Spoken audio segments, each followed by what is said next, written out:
Hello बच्चों, मैं स्मिता बिजलवान स्वागत करती हूँ आपका आईसीटी वर्चुअल क्लासरूम में। आशा करती हूँ आप सभी लोग स्वस्थ होंगे और अच्छे से अपनी पढ़ाई कर रहे होंगे। आज हम पढ़ने जा रहे हैं क्लास 9th साइंस का चैप्टर स्ट्रक्चर ऑफ एटम। ये चैप्टर हम अपने प्रीवियस लेक्चर में स्टार्ट कर चुके थे, काफी आगे तक हम बढ़ चुके थे। चलिए, तो आज आगे कंटिन्यू करते हैं। तो आज का हमारा टॉपिक है आइसोटोप्स। अब आइसोटोप्स क्या होते हैं, यानी कि समस्थानिक। ठीक है, तो समस्थानिक से आप क्या समझते हैं? जिनका एटॉमिक नंबर यानी कि परमाणु संख्या तो सेम होता है, परमाणु संख्या क्या होता है, समान होता है, लेकिन द्रव्यमान संख्या यानी कि मास नंबर क्या होता है, अलग अलग होता है। ठीक,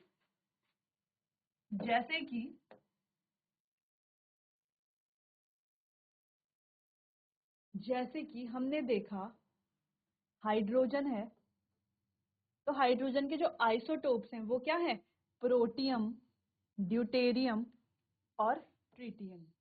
ठीक है, ठीक। सबसे पहले आइसोटोप एक ही तत्व के परमाणु होते हैं, एक ही तत्व के परमाणु कहा जा रहा है यहाँ पर। ठीक, जिनकी परमाणु संख्या समान होती है, जिनकी क्या होती है, परमाणु संख्या तो क्या होती है, समान होती है, लेकिन द्रव्यमान संख्या क्या होती है, भिन्न होती है।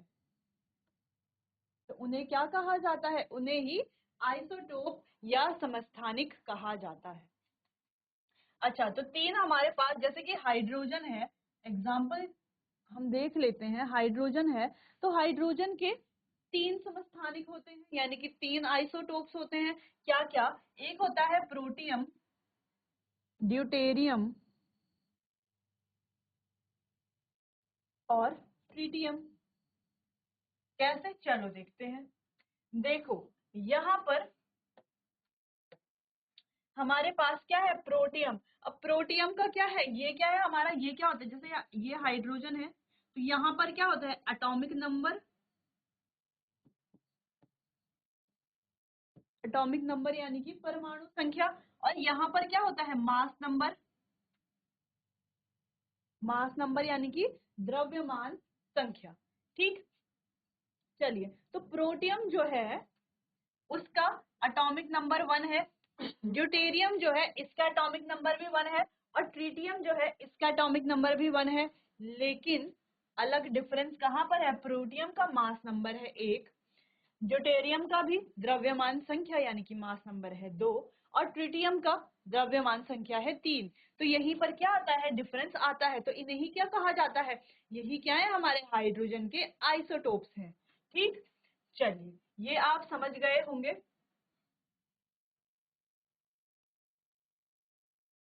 चलो, अच्छा, यहाँ पर देखो, प्रोटियम में सिर्फ एक प्रोटॉन होता है, एक प्रोटॉन होता है। ड्यूटेरियम में एक प्रोटॉन एक न्यूट्रॉन होता है, और ट्रिटियम में एक प्रोटॉन एक और दो न्यूट्रॉन होते हैं। कैसे, ये हमने कैसे निकाला, प्रोटॉन और ड्यूटेरियम, सॉरी, प्रोटॉन और न्यूट्रॉन हमने कैसे निकाला। देखो कैसे निकालते हैं, प्रोटॉन की संख्या कैसे, न्यूट्रॉन की संख्या, ये हम पढ़ चुके थे। ठीक, यानी कि जो हमारा परमाणु संख्या होता है,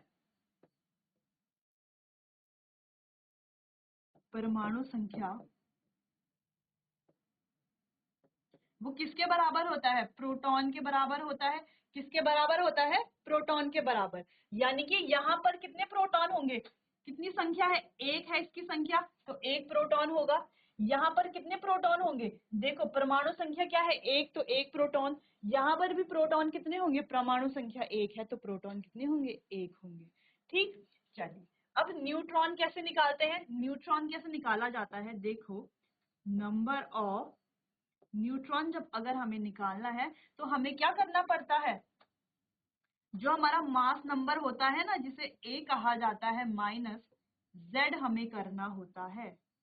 ए माइनस जेड हम करते हैं। तो इसमें अगर हम ए माइनस जेड करें, ए कितना है हमारा 1 और जेड कितना है 1, तो ए माइनस जेड कितना हो गया, 0। ठीक है, यानी कि 1 माइनस 1 कितना हो गया, 0। यहाँ पर अगर हम करें 2 माइनस 1 कितना हो गया, 1, यानी कि एक कितना हो गया यहाँ पे, न्यूट्रॉन एक। यहाँ पर क्या रहे, तो 3 minus 1 is equals to 2 neutron. तो यहाँ पर न्यूट्रॉन की संख्या हमने निकाल ली है। समझ गए न्यूट्रॉन की संख्या कैसे निकालते हैं? A माइनस जेड, जहां पर A क्या है? A यानी कि A क्या है? द्रव्यमान संख्या।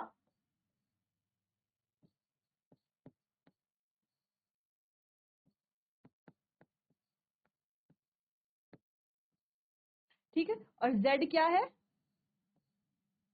परमाणु संख्या।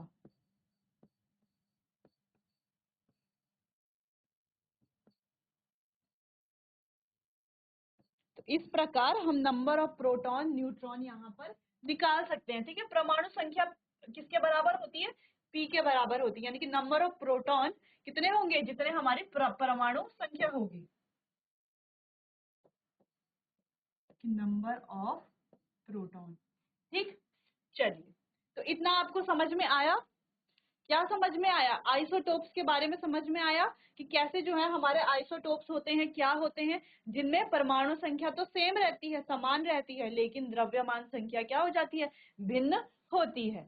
चलिए आगे बढ़ते हैं।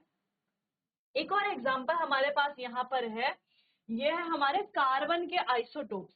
ठीक है, कार्बन के आइसोटोप्स। अब कार्बन के क्या आइसोटोप्स हैं? देखो, कार्बन के दो आइसोटोप्स होते हैं, एक कार्बन 12, जिसको कार्बन 12 और कार्बन 14, यानी कि कार्बन 12, कार्बन 14। ठीक है, तो दो आइसोटोप्स होते हैं, एक जो हमारा कार्बन 12 होता है और एक हमारा कार्बन 14। दोनों के एटॉमिक नंबर तो 6 ही होंगे, परमाणु संख्या क्या होगी? 6 होंगे। ठीक, चलो अब यहाँ पर एटॉमिक नंबर क्या है? देखो, नंबर ऑफ प्रोटॉन अगर हमें निकालने हैं तो प्रोटॉन तो 6 इसमें होंगे, प्रोटॉन 6 इसमें होंगे, क्योंकि प्रोटॉन किसके बराबर होता है? परमाणु संख्या के बराबर होता है। ठीक है, चलिए अब न्यूट्रॉन यहाँ पर हमें निकालना है, तो न्यूट्रॉन कैसे निकाला जाता है? A minus Z. A कितना है? कैसे निकाला जाता है? A minus Z. A यानी कि मास नंबर और Z यानी कि परमाणु संख्या। ठीक, तो A माइनस जेड कितना? 6 आ गया। यहाँ पर भी करेंगे A माइनस जेड, तो कितना आएगा? 8 आ गया। ठीक है, तो यहाँ पर क्या है? 6 न्यूट्रॉन है, यहाँ पर कितने हैं? 8 न्यूट्रॉन है। ठीक, तो इस प्रकार से 6 प्रोटॉन 6 न्यूट्रॉन, 6 प्रोटॉन और 8 न्यूट्रॉन इसके दोनों के न्यूक्लियस में इस प्रकार से हैं। ठीक है, चलिए, तो यहाँ पर यही दिया गया है, कार्बन के मुख्य रूप से दो समस्थानिक हैं जो इस प्रकार है। तो दो समस्थानिक हैं इसके, क्या है? एक पे यहाँ पर आइसोटोप ये दो है, कार्बन 12 और कार्बन 14। कार्बन 12 और कार्बन 14। तो ये टेबल जो है आप अपनी कॉपी में नोट कर सकते हैं, कहीं पर कोई कंफ्यूजन है तो आप मुझसे पूछ सकते हैं। चलिए, तो इसे नोट कीजिए, फिर हम आगे बढ़ते हैं। चलिए, तो अब आगे बढ़ते हैं। अब आइसोटोप के अनुप्रयोग क्या होते हैं, इनको अब हम यहाँ पर पढ़ लेते हैं। चलिए, तो सबसे पहला है कृषि में इसका उपयोग, अनुप्रयोग होता है। ठीक है, कृषि में होता है, जैसे चलिए कुछ तत्व जैसे बोरोन, कोबाल्ट, तांबा, मैग्नीज, जस्ता और मॉलिबेडेनम पौधों के पोषण के लिए बहुत कम मात्रा में आवश्यक हैं। रेडियोधर्मी समस्थानिकों द्वारा हम पौधों के पोषण में इन तत्वों की उपस्थिति और आवश्यकताओं की पहचान कर सकते हैं। ठीक है, जिससे हमारी कृषि और अच्छे से हो सकती है। ठीक, दूसरा है उद्योग में। अब उद्योग में कैसे? इंडस्ट्रीज में कैसे? अंधेरे में देखने के लिए घड़ी की भुजा पर कोटिंग, धातु की ढलाई में दरारों की पहचान करना। ठीक है, किस किस चीजों में? एक तो अंधेरे में देखने के लिए घड़ी की भुजा पर कोटिंग, ठीक है। दूसरा, धातु की ढलाई में दरारों की पहचान करना, इसलिए हमारा क्या है? उद्योग में उपयोग है। अगला, चिकित्सा में। अब हॉस्पिटल्स यानी कि चिकित्सा में कैसे कर सकते हैं? थायराइड या हड्डी का रोग हो, या मस्तिष्क ट्यूमर हो, या कैंसर का निदान हो, नियंत्रण या विनाश रेडियोधर्मी समस्थानिकों जैसे सोडियम, आयोडीन, फॉस्फोरस आदि की मदद से किया जाता है। तो जैसे थायराइड है, आजकल देखने को हमें ज्यादा मिल रहा है, ब्रेन ट्यूमर यानी कि मस्तिष्क ट्यूमर, कैंसर, हड्डियों के जो रोग हैं उसके नियंत्रण या विनाश के लिए रेडियोधर्मी जो हमारे क्या है? आइसोटोप्स हैं, जैसे कि सोडियम, आयोडीन, फॉस्फोरस, इनका क्या किया जाता है? इनकी मदद से किया जाता है। ठीक, चलिए अगला, रासायनिक प्रतिक्रियाओं के तंत्र का निर्धारण, किसी परमाणु या अणु को उसके समस्थानिक से प्रतिस्थापित करके, ठीक, कैसे करके, प्रतिस्थापित करके। अगला कार्बन डेटिंग में सबसे इंपॉर्टेंट हमारा, वैसे तो सारे ही इंपॉर्टेंट है लेकिन कार्बन डेटिंग क्या है, बहुत इंपॉर्टेंट एक पॉइंट है। जो हमारे साइंटिस्ट थे विल और लिब्बी 1960, उन्होंने क्या किया था, पौधों, जीवाश्मों जो हमारे फॉसिल्स होते हैं और पुरातात्विक नमूनों की आयु निर्धारित करने के लिए रेडियो कार्बन डेटिंग की तकनीक विकसित की थी। ठीक है, कौन सी टेक्निक हम इसे कहते हैं, radio carbon dating. Carbon dating का मतलब यानी कि जिसमें पेड़ पौधों की आयु हम निकालते हैं। ठीक है, कुछ पेड़ होते हैं जो 100 वर्षों से होते हैं, कहा जाता है कुछ पेड़ हैं जो 1000 वर्षों से हैं। तो कैसे हम इनकी आयु निकालते हैं, कैसे निकालते हैं, ठीक है, क्योंकि हमें क्या पता कौन सा पेड़ 1000 वर्षों से है या 100 वर्षों से है। तो उसके लिए जो है कार्बन डेटिंग तकनीक जो है, जिसमें रेडियो कार्बन डेटिंग की तकनीक जो है उसका उपयोग किया जाता है, और उससे जो है हम यहाँ पर पेड़ पौधों की उम्र के बारे में, आयु के बारे में जान सकते हैं। ठीक, चलिए, तो ये थे कुछ हमारे आइसोटोप्स होते हैं जो उनके अनुप्रयोग कृषि में किया जाता है। ठीक है, और दूसरा चिकित्सा में क्रिया किया जाता है, उद्योग में क्रिया किया जाता है, और कार्बन डेटिंग में किया जाता है। तो ये जो कुछ पॉइंट्स हैं ये आप नोट कर लीजिए, फिर हम आगे बढ़ते हैं। चलिए, यहाँ पर आइसोटोप के अनुप्रयोग हमने जान लिए, जैसे कि कृषि में, जैसे कृषि में जो हमारा कोबाल्ट, बोरोन, तांबा जो है पौधों के द्वारा क्या होता है, ये पोषण के लिए बहुत आवश्यक होते हैं, लेकिन आवश्यक तो होते हैं लेकिन थोड़ी मात्रा में चाहिए होता है। ठीक, तो हमें कैसे पता चलेगा कि कहाँ पे ये थोड़ी मात्रा में चाहिए, कहाँ पर इसकी ज्यादा मात्रा में चाहिए। तो उसके लिए जो है हम रेडियोधर्मी जो हमारे समस्थानिक होते हैं उनके द्वारा हम ये पता लगाते हैं कि कहाँ पर इसकी आवश्यकता है, कहाँ पर उपस्थिति है, कितनी आवश्यकता है, इसके अकॉर्डिंग हम इससे इसकी पहचान कर सकते हैं, और उसके अकॉर्डिंग जो है हम उनमें वो जो हमारे जितने भी ये पोषक तत्व है वो हम प्लांट्स में दे सकते हैं। ठीक, चलिए, तो इसी प्रकार से बहुत सारी हमारे पास यहाँ पर अनुप्रयोग हैं, ये आपने नोट कर लिए होंगे, आपको समझ आ गए होंगे। अब आगे बढ़ते हैं। अगला हमारा यहाँ पर एक क्वेश्चन है कि औसत परमाणु द्रव्यमान, औसत परमाणु द्रव्यमान यानी कि कहा जा रहा है औसत परमाणु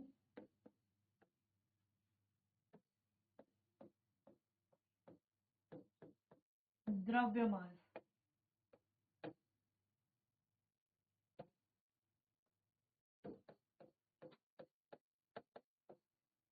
यानी कि एवरेज एटॉमिक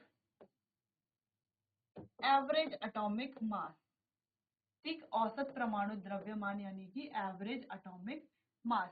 तो एवरेज एटॉमिक मास की गणना को निम्नलिखित उदाहरण की मदद से समझाया जा सकता है।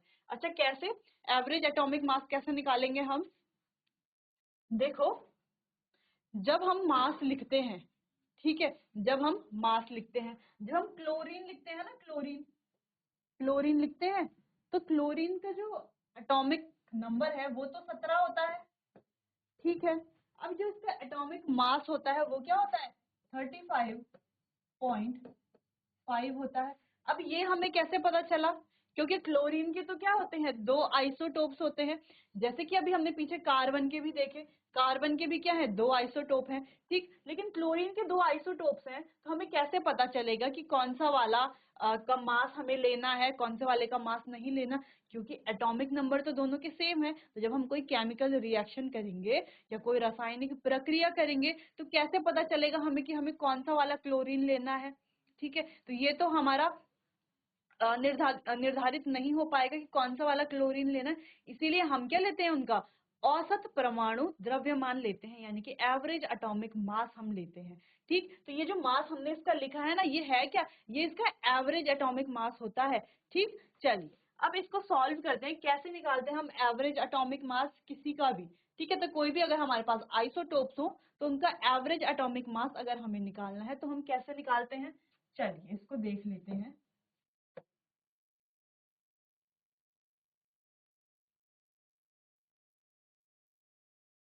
चलो, प्रकृति में क्लोरीन के दो समस्थानिक हैं, दो समस्थानिक कौन से, एक क्लोरीन 35, देखो यहाँ पे दो क्लोरीन कौन कौन से, एक क्लोरीन 35 और एक क्लोरीन 37, ये 3:1 के रेशियो में है, 3:1 के रेशियो, यानी कि जो क्लोरीन 35 है वो क्या है 3 है, और क्लोरीन 37 है उसका रेशियो कितना है 1 है, यानी कि 3:1 का रेशियो, यानी कि देखो 3:1 का रेशियो, यानी कि ये कितना है टोटल 100% में से ये 75% है, और ये कितना है ये 1 रेशियो, यानी कि 25% होता है। ठीक, टोटल 100% में से। तो कैसे निकालेंगे इनका एवरेज एटॉमिक मास, देखो कैसे निकाला जाता है।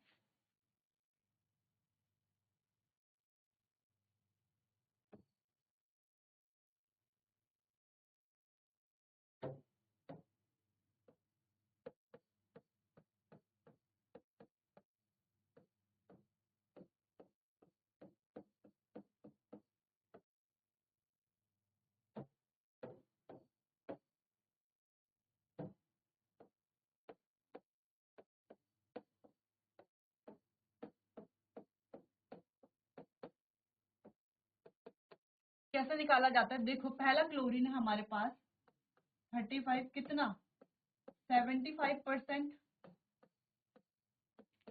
ठीक, चलो दूसरा क्लोरीन है हमारे पास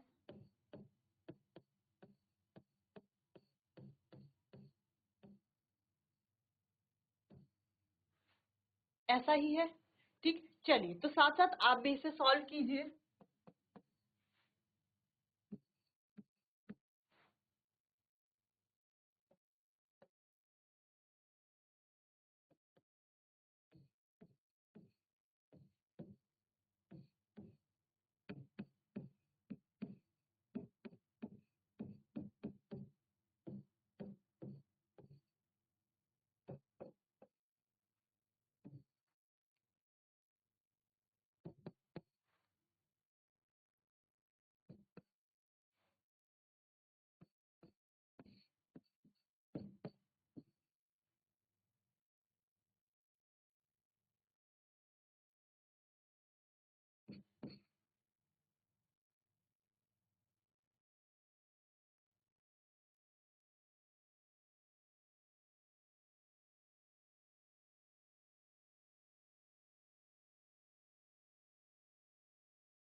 आया ये,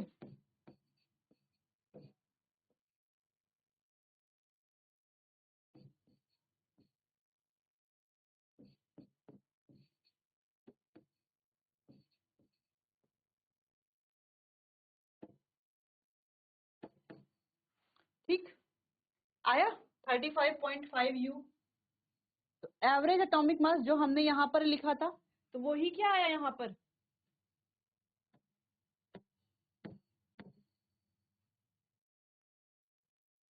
35.5। तो जब भी हम कोई भी क्या लेंगे एवरेज एटॉमिक मास लेंगे, जब भी हमें क्या निकालना हो, दो अगर हमारे पास आइसोटोप हो तो हम क्या लेते हैं उनमें एवरेज एटॉमिक मास लेते हैं।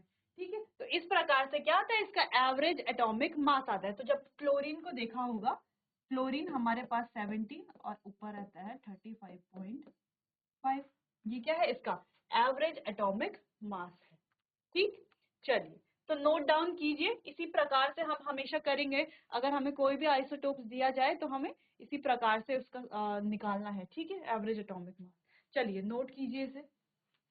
चलिए, तो इसका मतलब क्या है एवरेज एटॉमिक मास का मतलब, यानी कि औसत परमाणु द्रव्यमान का मतलब क्या है कि अगर हम क्लोरीन की कोई निश्चित मात्रा लें, ठीक है, क्लोरीन की निश्चित मात्रा लें जिसमें क्लोरीन के क्या हो, दोनों क्या हो समस्थानिक हो, यानी कि दोनों आइसोटोप्स हो, तो उसका जो मास होगा या उसका जो एवरेज एटॉमिक मास होगा वो कितना होगा 35.5 U।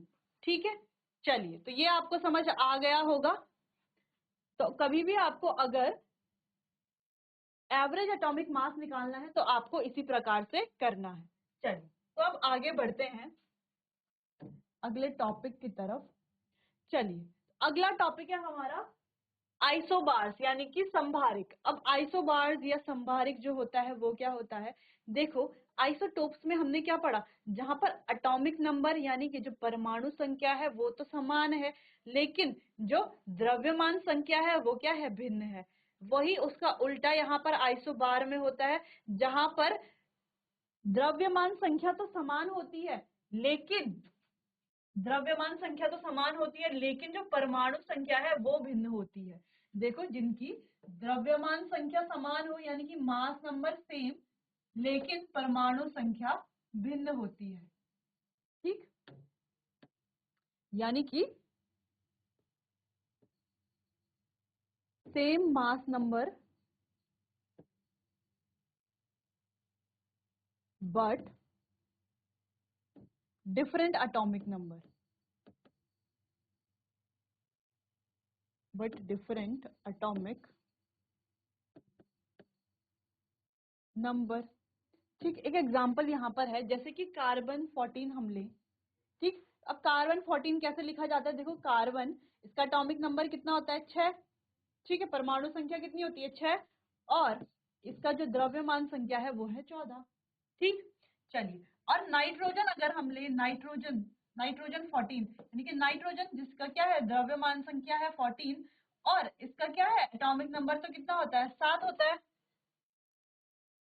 ठीक, तो इससे हमें क्या पता चल रही है, दोनों ही क्या है, संभारिक है यानी कि आइसोबार्स है।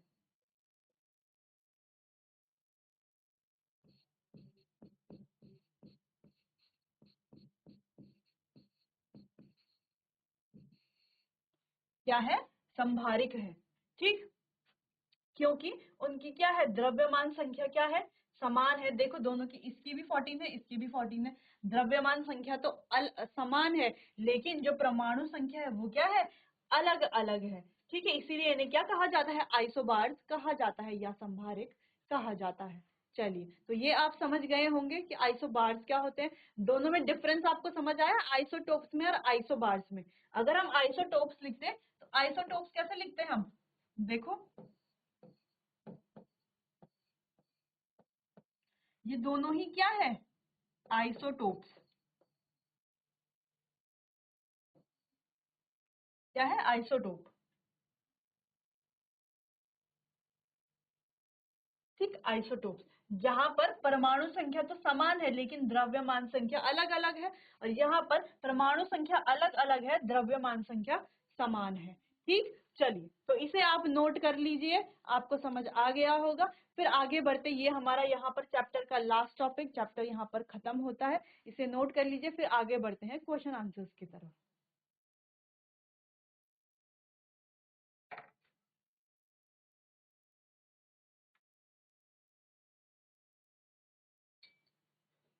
चलिए, तो अब आगे करते हैं इसके कुछ क्वेश्चन आंसर्स। चैप्टर हम अच्छे से पढ़ चुके हैं, हर चीज हम अच्छे से समझ चुके हैं। चलिए, तो क्वेश्चन आंसर कुछ इस प्रकार है, परमाणु के 3 अपरमाणुक कणों के नाम लिखिए। अपरमाणुक कण यानी कि जो उनके सब एटॉमिक पार्टिकल्स होते हैं, यानी कि सब एटॉमिक पार्टिकल्स।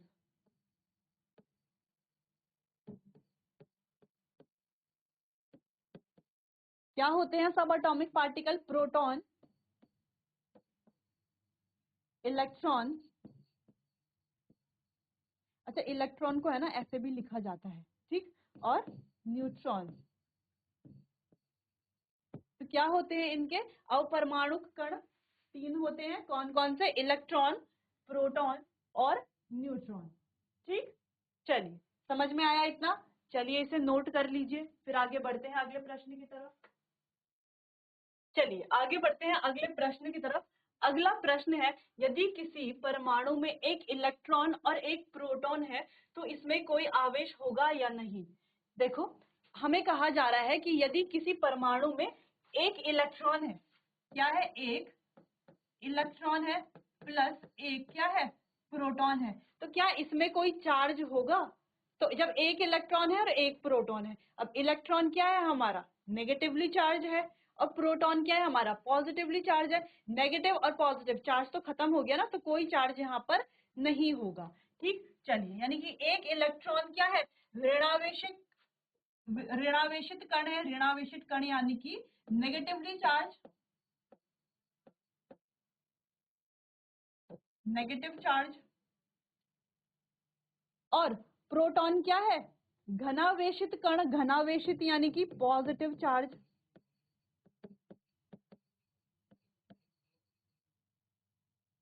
ठीक, पॉजिटिव है। दोनों कणों का आवेश बराबर होता है। अब दोनों जो कण है इनका जो चार्ज है वो क्या होता है? बराबर होता है। इसीलिए किसी परमाणु में एक इलेक्ट्रॉन और एक प्रोटॉन है तो इसमें कोई आवेश नहीं होगा। इस प्रकार ये क्या हो जाएगा? उदासीन परमाणु होगा। ठीक है, तो इसे क्या कहा जाएगा? न्यूट्रल।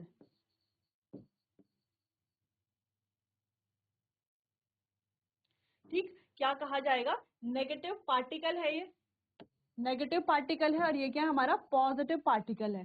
तो नेगेटिव पार्टिकल और पॉजिटिव पार्टिकल जब मिल जाएंगे तो क्या बनेगा? यहाँ पर क्या होगा? उदासीन हो जाएगा ना, न्यूट्रल हो जाएगा। इसीलिए इनमें कोई आवेश नहीं होगा। दोनों कणों का आवेश क्या होगा? बराबर होगा। दोनों कणों का आवेश क्या होगा? बराबर होगा। आवेश बराबर होता है। इसीलिए किसी परमाणु में इलेक्ट्रॉन, एक इलेक्ट्रॉन है और एक प्रोटॉन है तो इसमें कोई भी आवेश नहीं होगा। क्या होगा? ये उदासीन यानी कि न्यूट्रल होगा। ठीक, चलिए नोट कीजिए इसे, फिर आगे बढ़ते हैं। चलिए आगे बढ़ते हैं अगले प्रश्न पर। यदि किसी परमाणु में इलेक्ट्रॉनों की संख्या 8 है, इलेक्ट्रॉन कितने हैं? 8 इलेक्ट्रॉन है। और प्रोटॉनों की संख्या भी 8 है, प्रोटॉन भी कितने हैं? 8 है। यहाँ पर कहा जा रहा है 8 इलेक्ट्रॉन है और 8 ही क्या है? प्रोटॉन है। तो परमाणु की परमाणुक संख्या क्या होगी? परमाणुक संख्या क्या होगी? देखो, परमाणुक संख्या किसके बराबर होती है? प्रोटॉन के बराबर। यानी कि इसमें जो परमाणुक संख्या होगी वो भी क्या होगी? 8 होगी। ठीक है, अब परमाणु का क्या आवेश होगा? क्या इसमें कोई आवेश होगा? कोई चार्ज होगा? चार्ज होगा। देखो, इलेक्ट्रॉन भी 8 है, प्रोटॉन भी 8 है, तो क्या होगा? कोई चार्ज होगा, न्यूट्रल होगा। वो जो हमारा एटम होगा, वो जो हमारा परमाणु होगा, वो कैसा होगा? न्यूट्रल होगा। उसका कोई चार्ज नहीं होगा। न्यूट्रल यानी कि चार्ज कितना है इसमें? शून्य चार्ज है। ठीक, चलिए, परमाणु संख्या प्रोटॉनों की संख्या के बराबर होता है। ठीक, जो हमने यहाँ पर पढ़ा कि परमाणु संख्या जो है किसके बराबर होता है? प्रोटॉनों की संख्या के बराबर होता है। तो यहाँ पर प्रोटॉन कितने हैं? 8 हैं, तो परमाणु संख्या भी क्या हो जाएगी? 8 हो जाएगी। ठीक, अब दूसरा प्रश्न था यहाँ पर कि परमाणु का क्या आवेश है। अब परमाणु का क्या आवेश होगा? देखो, क्योंकि इलेक्ट्रॉन और प्रोटॉन की संख्या क्या है? बराबर है। इलेक्ट्रॉन भी 8 है, प्रोटॉन भी 8 है, इसीलिए परमाणु का आवेश क्या होगा? शून्य होगा। ठीक है, ये कोई आवेश यहाँ पर नहीं होगा। वो क्या होगा? हमारा न्यूट्रल होगा। ठीक, चलिए, आप समझ गए होंगे इस प्रश्न को भी। कहीं पर भी अगर आपको समझ में नहीं आता तो आप मुझसे पूछ सकते हैं। आज के लिए बस इतना ही। मिलते हैं अपने आने वाले अगले सेशन में। तब तक के लिए आपका बहुत बहुत धन्यवाद।